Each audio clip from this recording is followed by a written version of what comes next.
इस घटना के कई सालों बाद तक प्राण अक्सर अपने कुत्ते को याद कर भावुक हो जाया करते थे, रो दिया करते थे।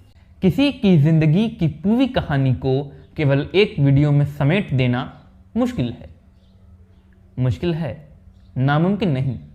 आज मैं आपके लिए बॉलीवुड के ग्रेटेस्ट विलन कहे जाने वाले मशहूर विलन प्राण की जिंदगी की पूरी कहानी लेकर आया हूं। एक ठेकेदार के बेटे प्राण, जो कि एक फोटोग्राफर बनना चाहते थे, कैसे बन गए फिल्मों के इतने मशहूर विलन।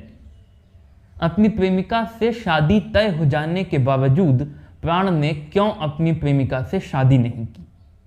शादी के बाद प्राण ने क्यों एक कुत्ते के लिए अपनी पत्नी और बच्चों को छोड़ दिया? सन 1947 में भारत और पाकिस्तान के बीच होने वाले बंटवारे ने प्राण को कैसे बर्बाद कर दिया? मशहूर आइटम डांसर हेलेन को स्विमिंग पूल में डुबोकर जान से क्यों मारना चाहते थे प्राण? बॉलीवुड के शोमैन राज कपूर को कैसे दिवालिया होने से बचाया था प्राण ने? और फिर कैसे राज कपूर ने प्राण ही की पीठ में छुरा घोंप दिया? भारत और पाकिस्तान के बीच हो रहे एक क्रिकेट मैच में कैसे प्राण ने पाकिस्तान की जीत के मंसूबों पर पानी फेर दिया? इन तमाम सवालों के जवाब आपको मिलेंगे सिर्फ इस एक वीडियो में। तो चलिए शुरू करते हैं। प्राण का जन्म 12 फरवरी सन 1920 को पुरानी दिल्ली के बल्ली मारान इलाके में हुआ। प्राण का पूरा नाम था प्राण कृष्ण सिकंद। प्राण एक पंजाबी हिंदू फैमिली से बिलोंग करते थे। उनके पिताजी का नाम था केवल कृष्ण सिकंद, जो कि एक सिविल इंजीनियर थे और ब्रिटिश सरकार में सरकारी ठेकेदार थे। सरकारी ठेके पर सरकारी सड़कें, सरकारी इमारतें और पुल बनवाया करते थे।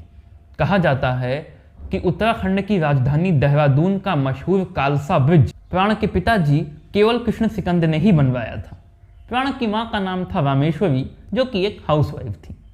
क्योंकि प्राण के पिताजी केवल कृष्ण सिकंद का काम ही ऐसा था कि वो एक शहर में ज़्यादा दिनों तक टिक नहीं पाते थे। जिस शहर में ठेका मिलता उसी शहर में चले जाते थे।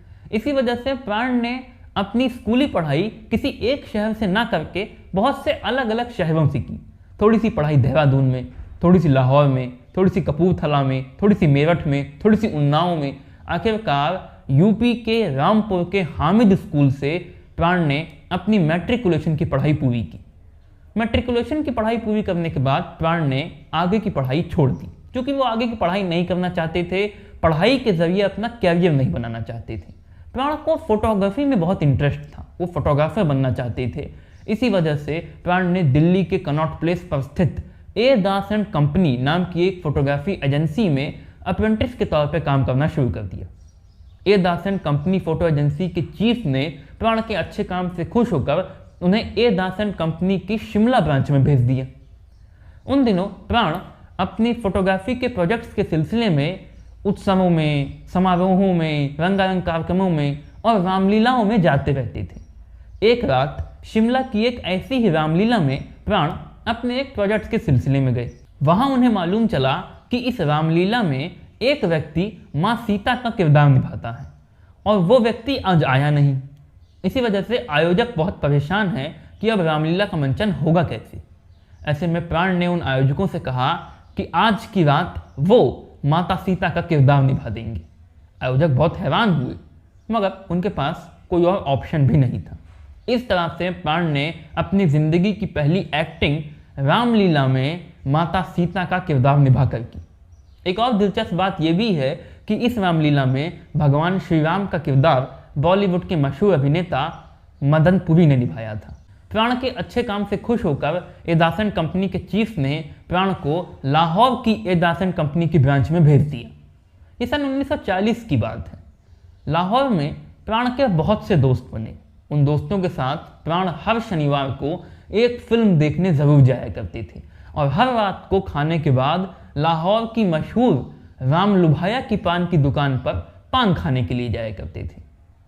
एक रात प्राण खाना खाने के बाद अपने दोस्तों के साथ लाहौर की मशहूर राम लुभाया की पान की दुकान पर पान खाते हुए अपने दोस्तों के साथ चकल्लस कर रहे थे और थोड़ी देर से वो नोटिस कर रहे थे कि सामने थोड़ी दूरी पर खड़ा आदमी उन्हें पिछले कुछ देर से लगातार घूर रहा है। उसके प्राण को इस तरह से घूरने की वजह से प्राण को उस पर शंका होने लगी। 2-3 मिनट बाद वो आदमी वहीं खड़े खड़े प्राण से उनका नाम पूछने लगा। अब तो प्राण की शंका और भी बढ़ गई, एक अजनबी उनका नाम क्या पूछ रहा है। प्राण ने उसे इग्नोर किया और अपने दोस्तों के साथ वहां से जाने लगी। मगर वो आदमी प्राण के पास आ गया और प्राण का बाजू पकड़ उनसे फिर से बोला, तुम्हारा नाम क्या है। इस बार प्राण झल्ला पड़े। प्राण ने झल्ला कर जोर से कहा, आपको मेरे नाम से क्या काम है।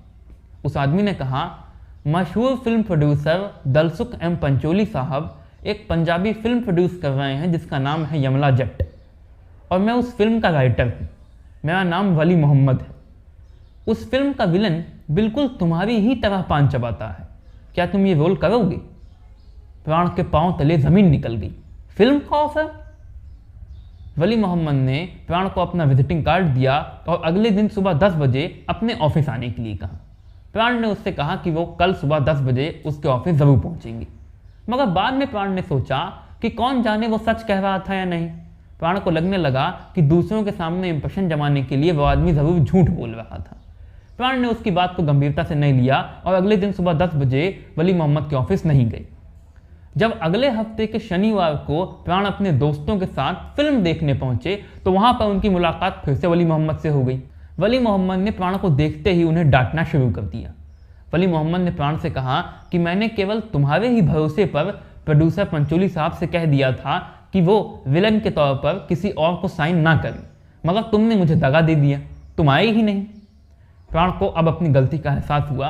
प्राण ने वली मोहम्मद से पक्का वादा किया कि वो अगले दिन सुबह 10 बजे उनके ऑफिस पहुंच जाएंगे। मगर वली मोहम्मद ने कहा कि तुम मुझे अपने घर का पता दो, मैं खुद तुम्हें कल सुबह 9 बजे तुम्हारे घर पर लेने के लिए आऊँगा, क्योंकि मुझे तुम पर भरोसा नहीं है। प्राण ने वली मोहम्मद को अपने घर का पता दिया। अगले दिन सुबह 9 बजे वली मोहम्मद खुद प्राण के घर पहुंचे और प्राण को अपने साथ लेकर ऑफिस पहुंचे। प्रोड्यूसर पंचोली के सामने एक छोटे से ऑडिशन और एक छोटे से इंटरव्यू के बाद प्रोड्यूसर पंचोली प्राण को अपनी फिल्म यमला जट में विलन के तौर पर साइन करने के लिए राजी हो गए। प्रोड्यूसर पंचोली ने प्राण को एक कॉन्ट्रैक्ट दिया और इस कॉन्ट्रैक्ट पर साइन करने को कहा। प्राण ने पंचोली साहब से कहा कि मेरे परिवार में आज तक कभी किसी ने फिल्म में काम नहीं किया, तो मैं अपने परिवार से इजाज़त तो ले लूँ। इस पर पंचोली साहब भड़क गए। पंचोली साहब ने गुस्से में कहा कि अगर कॉन्ट्रैक्ट साइन करना है तो अभी करो वरना जाओ यहाँ से। लिहाजा प्राण ने 50 रुपये पर मंथ की तनख्वाह पर पंचोली फिल्म प्रोडक्शंस में एक्टर के तौर पर काम करना शुरू कर दिया। जब प्राण के पिताजी को यह बात मालूम चली कि प्राण ने लाहौर में फिल्मों में काम करना शुरू कर दिया है तो उन्हें ये बात बिल्कुल अच्छी नहीं लगी, क्योंकि ये वो ज़माना था जब सभ्य भारतीय परिवार में फिल्मों में काम करना अच्छा नहीं माना जाता था। इसी वजह से प्राण के पिताजी ने किसी बहाने से प्राण को लाहौर से दिल्ली बुलाया और फिर उनके वापस लाहौर जाने पर पाबंदी लगा दी। प्राण ने बहुत कोशिश की कि उनके पिताजी उनको लाहौर जाने की इजाज़त दे दें, मगर प्राण के पिताजी इस बात पर अड़ गए कि प्राण अब वापस लाहौर नहीं जाएंगे, क्योंकि प्राण के पिताजी को लगता था कि अगर प्राण फिर से लाहौर जाएंगे तो फिर वो फिल्मों में काम करेंगे और वो ऐसा बिल्कुल नहीं चाहते थे। इसीलिए प्राण के पिताजी ने प्राण से साफ साफ शब्दों में कह दिया कि प्राण दिल्ली में ही अपनी फोटोग्राफी का काम करें, कोई भी काम करें, मगर अब वो लाहौर नहीं जाएंगे। प्राण ने दिल्ली की ए दास एंड कंपनी में फिर से फोटोग्राफर का काम करना शुरू कर दिया, मगर अब उनका फोटोग्राफी करने में मन नहीं लग रहा था। अब वो फिल्मों में काम करना चाहते थे। उनका मन तो अब लाहौर जाने के लिए तड़प रहा था। जब प्राण के पिताजी को यह बात मालूम चली कि प्राण ने अब भी लाहौर जाने की अपनी जिद नहीं छोड़ी है, तो उनकी माँ के साथ सलाह करके उन्होंने तय किया कि प्राण की शादी कर दी जाए। प्राण के पिताजी ने प्राण की शादी अपने खास दोस्त अहलूवालिया की बेटी शुक्ला अहलूवालिया से तय कर दी। प्राण शुक्ला अहलूवालिया को बचपन से जानते थे। शुक्ला अहलूवालिया को वो पसंद भी करते थे, उनसे शादी भी करना चाहते थे, मगर कुछ मीडिया रिपोर्ट्स के मुताबिक इस शर्त पर नहीं कि फिर वो फिल्मों में काम नहीं कर पाएंगे। इसलिए प्राण ने जैसे तैसे भी करके शुक्ला अहलूवालिया के साथ अपनी होने वाली शादी को रुकवा दिया और फिर बहुत जतन करके, बहुत प्रयास करके अपने पिताजी को भी इस बात के लिए राज़ी कर लिया कि वो प्राण को लाहौर जाने की इजाज़त दे दे। मगर प्राण के पिताजी ने प्राण से शर्त रखी कि वो लाहौर में फिल्मों में काम नहीं करेंगे, वो केवल फोटोग्राफी करेंगे। और इसके सबूत के तौर पर प्राण हर हफ्ते अपनी खींची गई फोटोज़, जिन पर फोटो एजेंसी की मुहर लगी होगी, अपने पिता के पास भेजेंगे। प्राण वापस लाहौर चले आए। उन्हें मालूम था कि अगर अब उन्होंने हर हफ्ते अपने पिता के पास फोटो एजेंसी की मुहर लगी हुई फ़ोटोज़ नहीं भेजी तो उनके पिताजी को मालूम चल जाएगा और फिर वो उन्हें फिर दिल्ली बुला लेंगे। इसीलिए प्राण ने ए दासन कंपनी के चीफ से बात की और इधर दलसुकम पंचोली से बात की, और दोनों से बात करने के बाद प्राण दोनों काम एक साथ करने लगे। फिल्म यमला जट्ट की शूटिंग भी करते थे और ए दासन कंपनी में फोटोग्राफर के तौर पर काम भी करते थे। इसी वजह से वो फिल्म की शूटिंग भी कर रहे थे और हर हफ्ते अपने पिता के पास अपनी खींची गई फ़ोटोज़, जिन पर ए दासन कंपनी की मुहर लगी हुई होती थी, वो भी भेज दिया करते थे। तो उनके पिताजी को मालूम भी नहीं चलने पाया कि प्राण फिल्म की शूटिंग कर रहे हैं और प्राण फिल्म की शूटिंग कर भी रहे थे। साल 1941 में फिल्म यमला जट्ट की शूटिंग पूरी हो गई और ये फिल्म रिलीज हो गई। साल 1941 की हाईएस्ट पंजाबी ग्रॉसिंग फिल्म बनी फिल्म यमला जट्ट इतनी सुपरहिट हुई कि हर पंजाबी अखबार में प्राण के इंटरव्यूज़ छपने लगे। प्राण ने इंटरव्यूज़ दे तो दिए, पर फिर उन्हें याद आया कि दिल्ली में उनके पिताजी भी पंजाबी अखबार पढ़ते हैं। कहीं ऐसा ना हो कि उस पंजाबी अखबार में उनका इंटरव्यू उनके पिताजी पढ़ लें।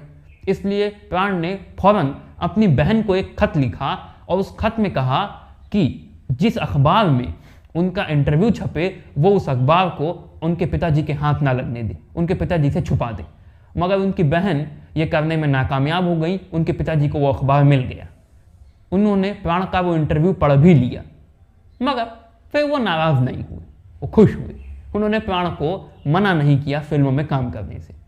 इसके बाद साल 1942 में प्राण ने चौधरी, खजांची, कैसे कहूँ जैसी कुछ और पंजाबी फिल्मों में काम किया। इसके बाद साल 1943 में फिल्म प्रोड्यूसर दलसुकम पंचोली ने एक हिंदी फिल्म प्रोड्यूस की, जिस फिल्म का नाम था खानदान। इस फिल्म में उन्होंने प्राण को बतौर हीरो साइन किया। उनके अपोजिट फिल्म में हीरोइन थी नूरजहां। ये फिल्म प्राण की पहली हिंदी फिल्म थी और पहली फिल्म थी जिसमें वो हीरो बने थे। इसके बाद साल 1943 से लेकर साल 1946 तक प्राण ने तकरीबन 22 फिल्मों में काम किया, जिसमें से कुछ पंजाबी थी, कुछ हिंदी। कुछ में हीरो का किरदार निभाया, कुछ में विलन का किरदार निभाया। अब प्राण का फिल्म कैरियर भी धड़ल्ले से चलने लगा था, इसीलिए अब प्राण ने अपनी प्रेमिका शुक्ला अहलूवालिया से शादी कर ली। शुक्ला अहलूवालिया से शादी के बाद प्राण के 2 बेटे हुए, जिसमें से एक का नाम प्राण ने रखा अरविंद, दूसरे का नाम सुनील। साल 1947 की शुरुआत से ही लाहौर में दंगों की आहट मिलने लगी थी। इसीलिए सन 1947 के अप्रैल मई में ही प्राण ने अपनी पत्नी शुक्ला से कहा कि वो बच्चों को लेकर अपनी बहन के घर इंदौर चली जाएं, सुरक्षा की दृष्टि से। जब प्राण की पत्नी शुक्ला ने उन्हें भी साथ चलने को कहा तो प्राण ने मना कर दिया। कुछ मीडिया रिपोर्ट्स के मुताबिक प्राण ने ऐसा अपने पालतू कुत्ते के लिए किया। कुछ मीडिया रिपोर्ट्स के मुताबिक प्राण अपने पालतू कुत्ते से बहुत प्यार करते थे और प्राण को ऐसा लगता था कि अगर वो अपने कुत्ते को छोड़कर यहाँ से चले गए, चूँकि उस वक्त ऐसे साधन उपलब्ध नहीं थे कि प्राण कुत्ते को भी साथ लेकर लाहौर से इंदौर जा पाते, इसलिए तय था कि अगर प्राण इंदौर जाएंगे तो कुत्ते को यहीं छोड़ जाएंगे। और प्राण को ऐसा लगता था कि अगर उन्होंने इस वक्त यहाँ अपने कुत्ते को अकेला छोड़ दिया और यहाँ का माहौल ख़राब हो गया, दंगे शुरू हो गए, तो उनके कुत्ते की जान पर बन सकती है। इसीलिए अपने कुत्ते की सुरक्षा के लिए प्राण लाहौर में ही रुकना चाहते थे। इसीलिए प्राण ने अपनी पत्नी शुक्ला और अपने बच्चों को इंदौर में अपनी साली के घर पर छोड़ दिया और खुद अपने कुत्ते के लिए वापस लाहौर लौट आए। 11 अगस्त को प्राण के बेटे अरविंद का जन्मदिन पड़ता था और प्राण की पत्नी ने प्राण को ये चेतावनी दे दी कि अगर प्राण जन्मदिन में शिरकत करने नहीं आएंगी तो वो बेटे अरविंद का जन्मदिन मनाएंगी ही नहीं। लिहाजा मजबूरी में प्राण को अपने कुत्ते को पड़ोसी के भरोसे छोड़कर 11 अगस्त को इंदौर पहुंचना पड़ा। मगर जैसे ही वो इंदौर पहुंचे उन्हें मालूम चला कि लाहौर में दंगे शुरू भी हो गए। इतने भीषण दंगे, ऐसा खून खराबा कि प्राण के बहुत चाहने पर भी प्राण की पत्नी शुक्ला ने उन्हें वापस लाहौर नहीं जाने दिया। प्राण को कभी नहीं मालूम चल सका कि आखिर उनके कुत्ते के साथ क्या हुआ। abpnews.com से लिखी मीडिया रिपोर्ट्स के मुताबिक इस घटना के कई सालों बाद तक प्राण अक्सर अपने कुत्ते को याद कर भावुक हो जाया करते थे, रो दिया करते थे। खैर 14 अगस्त सन 1947 यानी कि आज़ादी के एक दिन पहले प्राण अपनी पत्नी और अपने बच्चों को साथ लेकर बम्बई पहुंचे, इस उम्मीद में कि चूंकि उन्होंने लाहौर की कई फिल्मों में काम किया है, इसी वजह से उन्हें बम्बई की फिल्मों में भी आसानी से काम मिलने लगेगा। इसी वजह से प्राण ने अपनी पत्नी और अपने बच्चों को उस ज़माने में मुंबई के मशहूर होटल ताज में ठहराया ताकि उन्हें कोई दिक्कत ना हो, और खुद प्रोड्यूसर्स द प्रोड्यूसर्स के ऑफिसेज और स्टूडियोज़ के चक्कर काटने लगे। मगर कई बार जैसा हम सोचते हैं बिल्कुल वैसा ही नहीं होता, सच्चाई उससे बिल्कुल उलट होती है। प्राण को भी धीरे धीरे समझ में आने लगा कि चाहे उन्होंने लाहौर की कितनी भी फिल्म में काम किया हो, बम्बई की फिल्मों में उन्हें कोई खास तवज्जो नहीं मिल रही थी। धीरे धीरे प्राण के पास पैसे खत्म होने लगे। कुछ दिनों बाद प्राण को अपनी पत्नी और अपने बच्चों के साथ मशहूर होटल ताज से निकलकर एक छोटे से लॉज में रहने के लिए मजबूर होना पड़ा। धीरे धीरे एक दिन ऐसा भी आ गया कि जब घर की छत और पेट की भूख मिटाने के लिए प्राण को अपनी पत्नी के गहने बेचने पड़ गए। प्राण ने मरीन ड्राइव के एक होटल में बर्तन मांजने का काम करना शुरू कर दिया। तकरीबन 7-8 महीने गुजर गए, प्राण मरीन ड्राइव के उसी होटल में बर्तन मांजने का काम करते रहे। अब उन्होंने फिल्मों में काम करने की सारी उम्मीद लगभग छोड़ दी थी और वो वापस दिल्ली जाकर अपना फोटोग्राफी का काम करने की सोचने लगे थे। इसी बीच उनकी मुलाकात हुई मशहूर लेखक और लाहौर के दिनों के अपने पुराने दोस्त सादत हसन मंटो से। उन्होंने अपनी ये पूरी करुण कथा सादत हसन मंटो को सुनाई। सादत हसन मंटो ने प्राण की ये पूरी करुण कथा अपनी दोस्त और मशहूर लेखिका इस्मत चुगताई को बताई। इस्मत चुगताई ने प्राण की ये पूरी करुण कथा अपने पति शाहिद लतीफ़ को बताई, जो कि उन दिनों फिल्म जिद्दी के स्क्रीन प्ले पर काम कर रही थे, जिसके हीरो थे देवानंद और जिसमें उनके अपोजिट हीरोइन थी कामिनी कौशल। शाहिद लतीफ़ ने अपनी फिल्म जिद्दी में प्राण को बतौर मेन विलन कास्ट किया। फिल्म जिद्दी से प्राण के अभिनय जगत की दूसरी पारी की शुरुआत हुई। इसके बाद प्राण ने कभी पीछे मुड़कर नहीं देखा। अब तक बंटवारे से पहले प्राण ने जितनी भी फिल्मों में काम किया था, उनमें से कुछ में उन्होंने विलन के किरदार निभाए थे और कुछ में हीरो के। मगर अब फिल्म जिद्दी के इतना सुपरहिट होने और विलन के तौर पर उनके जनता द्वारा इतना पसंद किए जाने के बाद उन्होंने तय कर लिया कि अब वो अपनी आने वाली फिल्मों में केवल विलन के ही किरदार निभाएंगे, क्योंकि प्राण के मुताबिक हीरो बनकर हीरोइन का हाथ पकड़कर पेड़ के पीछे इधर उधर झूमना उन्हें वैसे भी पसंद नहीं आता था। इसके बाद 50 के दशक में प्राण ने गृहस्थी, अपराधी, बड़ी बहन, फूल, जागते रहो, आह, दिल दिया दर्द लिया, आज़ाद जैसी सुपरहिट फिल्मों में एक के बाद एक लगातार काम किया। प्राण के मुताबिक ये वो समय था जब विलन के तौर पर लोगों में उनकी ऐसी छवि बन चुकी थी कि लोग उन्हें सच में बुरा समझने लगे थे। प्राण के मुताबिक 50 के दशक में जब वो सड़कों पर बाहर निकल जाते तो अगल बगल चलने वाले लोग उन्हें ए गुंडे, ओ बदमाश, अरे लफंगे कहकर संबोधित करते। मगर प्राण को कभी इसका बुरा नहीं लगता था, वो तो उल्टा बड़े खुश होते थे। उन्हें लगता था कि वाकई इसका मतलब उनकी एक्टिंग में बड़ी सजीवता है, क्योंकि लोग उनके किरदारों को इतना वास्तविक मान बैठते हैं। प्राण के मुताबिक ये वो समय था जब वो स्क्रीन पर आते तब बच्चे अपनी माँ के आंचल से अपना चेहरा ढक लिया करते थे और फिर अपना चेहरा ढकने के 2-3 मिनट बाद धीमे से अपनी माँ से पूछते, माँ क्या वो गया? प्राण बताते हैं कि 50 के दशक में एक बहुत बड़ी सर्वे एजेंसी ने मुंबई, दिल्ली, पंजाब और यूपी इन 4 राज्यों में एक सर्वे किया और उस सर्वे की रिपोर्ट में सामने आया कि इन चारों राज्यों में किसी भी एक बच्चे का नाम प्राण नहीं है। प्राण के मुताबिक ऐसा इसलिए था क्योंकि लोगों के बीच उनकी छवि बिल्कुल रावण जैसी बन गई थी। जैसे लोग अपने बच्चों का नाम रावण नहीं रखते, वैसे ही उस वक्त लोग अपने बच्चे का नाम प्राण नहीं रखते थे, ये सोचकर कि उनका बच्चा भी बड़ा होकर प्राण जैसा ही दुष्ट और बुरा बन जाएगा। 60 के दशक में भी जिस देश में गंगा बहती है, मेरे सनम और गुमराह जैसी फिल्मों के जरिए प्राण का विलन के तौर पर जादू बदस्तूर कायम रहा। साल 1965 में रिलीज होने वाली फिल्म गुमराह की शूटिंग के दौरान एक ऐसा हादसा हो गया जिस हादसे को प्राण जिंदगी भर भुला नहीं पाए। हुआ ये कि गुमराह फिल्म की शूटिंग के दौरान प्राण स्विमिंग पूल में नहा रहे थे। नहाते नहाते उन्होंने देखा कि उनसे थोड़ी ही दूरी पर उनके सामने हेलन खड़ी होकर किसी से बातें कर रही हैं। बस मजाक मजाक में प्राण ने हेलन के दोनों पैर पकड़कर उन्हें पानी में खींच लिया। अब प्राण को ये नहीं मालूम था कि हेलन को पानी से बहुत डर लगता था, क्योंकि उन्हें तैरना नहीं आता था। बस हेलन जोर जोर से बचाओ बचाओ बचाओ बचाओ कहने लगी, एकदम डूबने डूबने सी लगी। मुश्किल से हेलन को बचाया गया। अब हेलन को ये नहीं मालूम था कि प्राण ये नहीं जानते थे कि उन्हें तैरना नहीं आता। हेलन को लगने लगा कि प्राण ने जानबूझकर उन्हें मार डालने की मंशा से उन्हें पानी में खींचा। कुछ मीडिया रिपोर्ट्स के मुताबिक हेलन प्राण पर अपनी हत्या करने की कोशिश करने का आरोप लगाने लगी, मगर फिर प्राण ने बहुत प्यार से हेलन को समझाया कि ऐसा कुछ नहीं था, उन्होंने तो बस मजाक मजाक में ऐसा किया था, उन्हें नहीं मालूम था कि हेलन को तैरना नहीं आता। मगर फिर भी हेलन बहुत दिनों तक प्राण से नाराज रहीं। बहुत दिनों तक उन्होंने प्राण से बोलचाल भी बंद कर दी थी। हालांकि दोनों के बीच बाद में सब कुछ ठीक हो गया था। सन 1967 में मनोज कुमार ने अपनी फिल्म उपकार में पहली बार प्राण को एक पॉजिटिव रोल दिया। मतलब 47 के बाद, जब से बंटवारे के बाद प्राण ने फिल्मों में अपनी दूसरी पारी का आगाज किया, तब से पहली बार प्राण को मनोज कुमार ने पॉजिटिव रोल दिया मलंग चाचा का।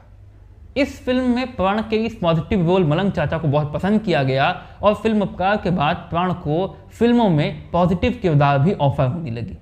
कुछ मीडिया रिपोर्ट्स के मुताबिक साल 1973 में रिलीज होने वाली फिल्म जंजीर में अमिताभ बच्चन को रोल प्राण ही की बदौलत मिला था। रिपोर्ट्स के मुताबिक प्राण फिल्म बॉम्बे टू गोवा में अमिताभ बच्चन की चिंगम चबाकर मारधाड़ करने की स्टाइल से बहुत इम्प्रेस हुए थे। इसीलिए प्राण ने ही जंजीर के डायरेक्टर प्रकाश मेहरा को जंजीर फिल्म में अमिताभ बच्चन को बतौर हीरो साइन करने का सुझाव दिया था। साल 1973 में ही प्राण ने राज कपूर की फिल्म बॉबी में काम किया। जब राज कपूर फिल्म बॉबी बना रहे थे तो उनकी माली हालत बहुत ज़्यादा खस्ता थी, उनके पास पैसों की बहुत ज़्यादा कमी थी। इसीलिए प्राण ने फिल्म बॉबी में केवल 1 रुपए की फीस पर काम किया था, केवल 1 रुपए की फीस पर। यह तो बहुत लोगों को मालूम है कि प्राण ने राज कपूर की मदद करने के लिए राज कपूर की फिल्म बॉबी में केवल 1 रुपए की फीस पर काम किया, मगर इसके बाद राज कपूर ने प्राण के साथ जो किया इसके बारे में जानकारी बहुत कम लोगों को है। हुआ ये कि बॉबी की शूटिंग के दौरान एक दिन राज कपूर ने प्राण से पूछा कि आपकी बाकी की फीस। तो प्राण ने राज कपूर से कहा कि अगर बॉबी बहुत हिट हो गई तब तुम्हारे पास बहुत पैसे आ जाएंगे, जब तुम्हारे हाथ में बहुत पैसे आ जाएंगे तब तुम मुझे मेरी बाकी की फीस दे देना। इसके बाद बॉबी रिलीज़ हुई, सुपर डुपर से ऊपर हिट हुई, राज कपूर ने बहुत पैसे कमाए, मगर फिर भी उन्होंने प्राण को उनकी बाकी की फीस नहीं दी। इस बात का प्राण के दिल को बड़ा गहरा आघात पहुंचा था, उनके दिल को बड़ी चोट लगी थी। उन्हें लगने लगा था कि उन्होंने राज कपूर की मदद की और राज कपूर ने उन्हें धोखा दिया, राज कपूर ने उनकी पीठ में छुरा घोंप दिया। इसीलिए फिल्म बॉबी के बाद प्राण ने कसम खा ली कि वो कभी भी राज कपूर के साथ काम नहीं करेंगे। इसीलिए बॉबी के बाद प्राण ने राज कपूर के साथ फिर कभी काम नहीं किया। इसके बाद 70 के दशक में प्राण ने कसौटी, मजबूर, औरत, गंगा की सौगंध, डॉन और अमर अकबर एंथनी जैसी फिल्मों में काम किया। सन 1979 में भारत और पाकिस्तान के बीच एक टेस्ट क्रिकेट मैच खेला जा रहा था। 4 दिन हो चुके थे, अंतिम 5वां दिन बाकी था। ऐसे में 5वें दिन से पहले पाकिस्तान क्रिकेट बोर्ड ने ऑफिशियली अनाउंस कर दिया कि अगर पाकिस्तान की टीम ये मैच जीत जाती है तो पाकिस्तान क्रिकेट बोर्ड की तरफ से पाकिस्तान टीम के सभी खिलाड़ियों को एक सोने का मेडल दिया जाएगा। पीसीबी की इस अनाउंसमेंट के बाद प्राण ने भी ऑफिशियली अनाउंसमेंट कर दिया कि अगर भारतीय टीम ये मैच ड्रॉ भी करवा लेती है तब वो भारतीय टीम के हर खिलाड़ी को एक सोने का मेडल देंगे। नारदtv.com के मुताबिक प्राण के इस अनाउंसमेंट से भारतीय टीम का जोश बहुत बढ़ गया और दिलीप वेंगसरकर की शतक की बदौलत भारत ने पाकिस्तान से ये मैच ड्रॉ करवा लिया। जिससे पाकिस्तान की जीत के मंसूबों पर पानी फिर गया। इसके बाद प्राण ने अपना वादा निभाते हुए भारतीय टीम के हर खिलाड़ी को एक एक सोने का मेडल दिया था और साथ ही पाकिस्तान की टीम के भी सभी खिलाड़ियों को अपनी तरफ से एक एक सोने का मेडल दिया था। उन्होंने अच्छा प्रदर्शन किया था इसलिए। उसके बाद 80 के दशक में नसीब, कालिया, शराबी और अंधा कानून जैसी फिल्मों के जरिए प्राण का जादू हिंदी सिनेमा के दर्शकों पर बदस्तूर कायम रहा। 90 के दशक की शुरुआत तक भी सनम बेवफा जैसी फिल्मों के जरिए प्राण का जादू हिंदी सिनेमा के दर्शकों पर बदस्तूर जारी रहा। मगर 95-96 के आसपास प्राण को एक जोरदार हार्ट अटैक आया। उस हार्ट अटैक से उबरने के बाद प्राण ने कसम खा ली कि अब वो किसी फिल्म में काम नहीं करेंगे। जब सन 1997-98 के आसपास ऋषि कपूर बॉलीवुड में अपनी पहली डायरेक्शनल वेंचर फिल्म आ अब लौट चलें के स्क्रीन प्ले पे काम कर रहे थे, तब उन्होंने प्राण से बहुत रिक्वेस्ट की कि फिल्म आ अब लौट चले में अक्षय खन्ना के पिता का किरदार प्राण ही निभाएं, मगर प्राण ने मना कर दिया। प्राण ने कहा कि अब उनकी शारीरिक हालत वैसी नहीं रह गई कि वो फिल्म की शूटिंग कर सके। अब उन्हें व्हील चेयर की ज़रूरत पड़ती है, उन्हें पैर कांपने की बीमारी भी हो गई है, इसी वजह से अब वो फिल्मों में काम नहीं कर सकते। मगर जब अमिताभ बच्चन अपने खुद के प्रोडक्शन हाउस के बैनर तले कुछ फिल्में प्रोड्यूस कर रहे थे और उनका बहुत ही खराब समय चल रहा था, तब अमिताभ बच्चन ने प्राण से रिक्वेस्ट की कि वो उनकी फिल्मों में काम कर लें ताकि उनकी फिल्म हिट हो सके। अमिताभ बच्चन की मदद करने के लिए प्राण ने इस हालत में भी मृत्युदाता जैसी फिल्मों में केवल अमिताभ बच्चन की मदद करने के लिए काम किया। उसके बाद साल 2000 में मशहूर फिल्म मैगजीन स्टारडस्ट ने प्राण को विलेन ऑफ द मिलेनियम का अवार्ड दिया। साल 2003 में भारत सरकार ने प्राण को पद्म भूषण सम्मान से सम्मानित किया। साल 2007 में रिलीज होने वाली फिल्म दोष प्राण की बॉलीवुड में आखिरी फिल्म साबित हुई। साल 2010 में CNN मैगजीन ने प्राण का नाम top 25 Asian actors of all time की लिस्ट में शामिल किया। साल 2013 में प्राण को भारत सरकार ने दादा साहब फाल्के पुरस्कार से सम्मानित किया। हालांकि तब प्राण की शारीरिक हालत ऐसी नहीं रह गई थी कि वो पुरस्कार लेने के लिए मंच पर जा सके, पुरस्कार उन्हें घर पर ला कर दिया गया था। इस वजह से कुछ लोग भारत सरकार पर नाराजगी भी व्यक्त करते हैं कि उन्हें प्राण को यह अवार्ड सालों पहले ही दे देना चाहिए था, प्राण को यह अवार्ड देने में बहुत लेट किया गया। उसके बाद साल 2013 में ही प्राण की बुरी तरह से तबीयत खराब हो गई, उन्हें हॉस्पिटलाइज करना पड़ा और 12 जुलाई सन 2013 को प्राण की मौत हो गई। प्राण इस दुनिया से रुखसत हो गए। उनकी मौत पर बड़ी बड़ी फिल्म मैगजीन्स और अखबारों ने एक लाइन लिखी, हिंदी सिनेमा के प्राण अब नहीं रहे।